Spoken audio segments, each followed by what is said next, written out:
जैन साथियों, आज पार्लियामेंट के अंदर सभी दलों की मीटिंग थी। उस सर्वदलीय बैठक में मैंने अडानी के भ्रष्टाचार का मुद्दा उठाया। अडानी का भ्रष्टाचार जो पिछले 3-4 दिनों से काफी चर्चा में है। और यह भ्रष्टाचार क्या है? अडानी जो नरेंद्र मोदी जी के करीबी मित्र माने जाते हैं, जिनको मोदी सरकार ने पोर्ट दे दिया, एयरपोर्ट दे दिया, माइनिंग दे दी, जिसको मोदी सरकार ने सीमेंट की फैक्ट्रियां दे दी, जिसको मोदी सरकार ने बिजली के ठेके दे दिए, पानी के ठेके दे दिए, यानी कि सब कुछ उसके नाम पर नीलाम करते जा रहे हैं। उस अडानी ने एक ऐसा फाइनेंशियल फ्रॉड किया, एक ऐसा वित्तीय भ्रष्टाचार किया है जिसको आप सुनेंगे तो हैरान हो जाएंगे। आपको मालूम है, अचानक अडानी दुनिया के दूसरे नंबर के अमीर बन गए। उस वक्त भी मैंने कहा था कि ये दुनिया के 2 नंबरी अमीर बने हैं, और आज वो 2 नंबरी वाली बात सही साबित हो रही है। अब उनका जो अमीरों की सूची में उनका नंबर है वो लगातार गिर रहा है। वो 8वें नंबर पे पहुंच चुके हैं, क्योंकि झूठ का पहाड़ उन्होंने खड़ा किया था, क्योंकि भ्रष्टाचार की बुनियाद पर वो अमीर बने थे। और जब उस भ्रष्टाचार का खुलासा हुआ तो उनका वो पहाड़ ताश के पत्ते की तरह बिखर गया। और ये भ्रष्टाचार क्या है? अडानी ने टैक्स हेवन कंट्रीज, यानी कि ऐसे देश जहां पर कर की छूट होती है, आप पैसे रख सकते हैं, आप कंपनियां बना सकते हैं, आप पैसे कहां से ला रहे हैं इसका सोर्स बताने की आपको जरूरत नहीं पड़ती है। उन सारे देशों से, उन टैक्स हेवन कंट्रीज से अपनी ही कंपनी का शेयर खरीदा जो भारत में उसकी कंपनियां हैं। और यह शेयर क्यों खरीदा? क्योंकि अपनी कंपनियों के शेयर के दाम उसको बढ़ाने थे। यानी कि कंपनी मुनाफे में हो और लोग उसके शेयर खरीद रहे हो और शेयर का दाम बढ़ रहा हो, यह बात नहीं थी। अपने शेयर का दाम फर्जी तरीके से बनाने के लिए फर्जी कंपनियां विदेशों में खोली गई, और मॉरिशस जैसे देश से, एंटीगुआ जैसे देश से, वहां से कंपनियां बनाकर अपने ही शेयर खरीद के शेयर के दाम बढ़ाए गए। अब आप पूछेंगे, अपनी कंपनी का शेयर का दाम बढ़ा के उसको क्या हासिल हुआ? जब अपनी कंपनी के शेयर के दाम उसने बढ़ाए तो कंपनी की शेयर की वैल्यू बढ़ गई, और उस शेयर की वैल्यू बढ़ने के आधार पर, शेयर की वैल्यू फर्जी तरीके से ओवर वैल्यू करने के आधार पर, शेयर के नाम पर लाखों करोड़ रुपए का कर्जा बैंकों से उसने उठा लिया।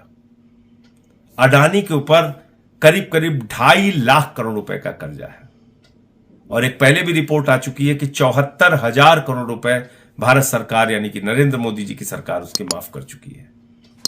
अपनी कंपनी के शेयर के दाम बढ़ाकर, फर्जी तरीके से दाम बढ़ाकर, LIC से, SBI से, जहां पर जनता की गाढ़ी कमाई का पैसा जमा होता है, वहां से लाखों करोड़ रुपए का कर्ज ले लिया। LIC को निर्देश दिया भारत की सरकार ने कि अडानी के शेयर खरीदो। और आपको मालूम है LIC ने कितना शेयर खरीदा है अडानी का? 87,000 करोड़ रुपए का शेयर खरीदा है। इसी प्रकार से हजारों करोड़ का कर्ज SBI ने दिया है और तमाम बैंकों ने दिया है। तो आप कल्पना कीजिए कि कितना बड़ा भ्रष्टाचार है। LIC में लोग अपनी जिंदगी की गाढ़ी कमाई का पैसा लगाते हैं। SBI में लोग अपनी जिंदगी की गाढ़ी कमाई का पैसा जमा करते हैं। क्या नारा है LIC का? जिंदगी के साथ भी और जिंदगी के बाद भी। यानी कि ईश्वर ना करे कि आपके साथ कोई दुर्घटना हो जाए तो आपके परिवार का सहारा बनेगा LIC। आपकी बेटी का सहारा, आपके बेटे का सहारा, आपके बच्चों का सहारा, आपके परिवार का सहारा बनेगा LIC। आज उस LIC को एक व्यक्ति ने डुबो दिया, अडानी ने। और अब वो क्या कह रहा है? आज बड़ा हास्यास्पद तर्क आया उसका। उसने कहा हिंडनबर्ग की रिपोर्ट राष्ट्रवाद पे हमला है। अब आप देखिए मजेदार बात। हिंडनबर्ग 2017 से लेकर अब तक 16 कंपनियों के फाइनेंशियल फ्रॉड को उजागर कर चुका है। 16 कंपनियों के फाइनेंशियल वित्तीय भ्रष्टाचार को उजागर कर चुका है। उसमें अमेरिका की भी कंपनी है तो फिर उसने अमेरिका पे भी हमला कर दिया। उसमें चाइना की भी कंपनी है तो उसने चाइना पे भी हमला कर दिया। उसमें जापान की भी कंपनी है तो उसने जापान पे भी हमला कर दिया।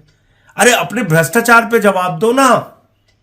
उस पर तो जवाब दे नहीं रही हो कि तुमने फर्जी कंपनियां क्यों बनाई और अपने ही शेयर क्यों खरीदे और शेयर के दाम ओवर वैल्यू करके बैंकों से लाखों करोड़ रुपए का लोन क्यों लिया।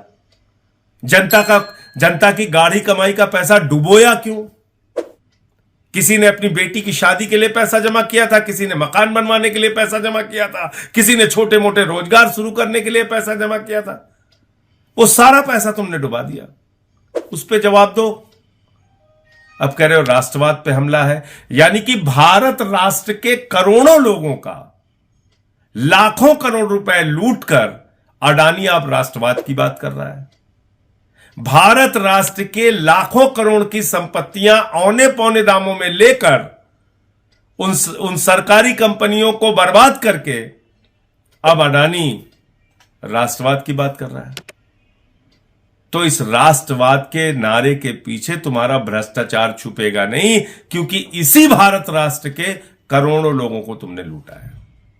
और इसलिए मैंने भारत के प्रधानमंत्री को चिट्ठी लिखी है, सेबी को चिट्ठी लिखी है, income tax department, CBI, ED सबको चिट्ठी लिखी है कि बगैर देर किए अडानी और उसके परिवार का पासपोर्ट जब्त किया जाए। क्यों? क्योंकि पहले भी इस तरह के बड़े भ्रष्टाचार करके 20,000 करोड़ रुपए लेके नीरव मोदी भाग गया, मेहुल चौकसी भाग गया, 10,000 करोड़ रुपए लूट के विजय माल्या भाग गया, 3,000 करोड़ लूट के ललित मोदी भाग गया, 6,000 करोड़ लूट के नितिन संदेशरा भाग गया।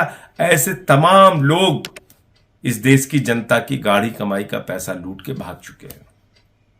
इसलिए बगैर विलंब किए इसके पासपोर्ट, इसके परिवार के पासपोर्ट जब्त किए जाने चाहिए और इसके खिलाफ कार्रवाई होनी चाहिए। कहां सो रही है सेबी? कहां सो रही है ईडी? कहां सो रही है सीबीआई? कहां सो रहा है इनकम टैक्स डिपार्टमेंट?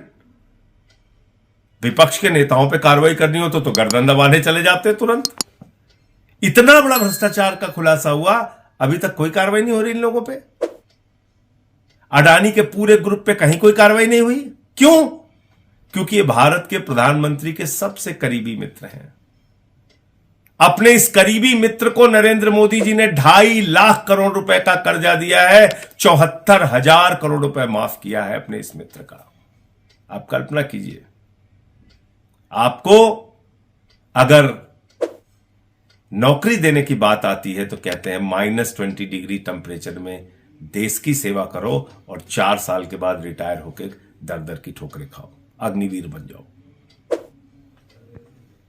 और आपके लिए रोजगार नहीं, आपके लिए दवाएं नहीं, आपके लिए दूध नहीं, आटा दाल चावल सब महंगा कर दिया। लेकिन एक अडानी के नाम पर पूरा देश गिरवी रखने को तैयार है ये सरकार। इसलिए आज मैंने सर्वदलीय बैठक में मांग की है कि इन मुद्दों के ऊपर सदन में चर्चा कराई जाए और अडानी का जो भ्रष्टाचार है उसके बारे में सरकार जवाब दे। मैंने चिट्ठी भी लिखी है कि इनके पासपोर्ट जब्त किए जाए और चर्चा की मांग इसलिए की है कि आज करोड़ों लोग भयभीत हैं, डरे हुए हैं, चिंता के बादल उनके सर पर मंडरा रहे हैं कि उनकी जिंदगी की गाढ़ी कमाई का पैसा LIC में, SBI में, तमाम बैंकों में डूब रहा है। दोस्तों, अगर आप ये वीडियो हमारे फेसबुक पेज पर देख रहे हैं तो यहाँ क्लिक करके फॉलो करें और साथ में इस बेल आइकन पर भी क्लिक करें। अगर दोस्तों आप ये हमारी वीडियो यूट्यूब चैनल पर देख रहे हैं तो कृपया करके इस लाल बटन पर क्लिक करके सब्सक्राइब करें और साथ में इस बेल आइकन पर भी क्लिक करें।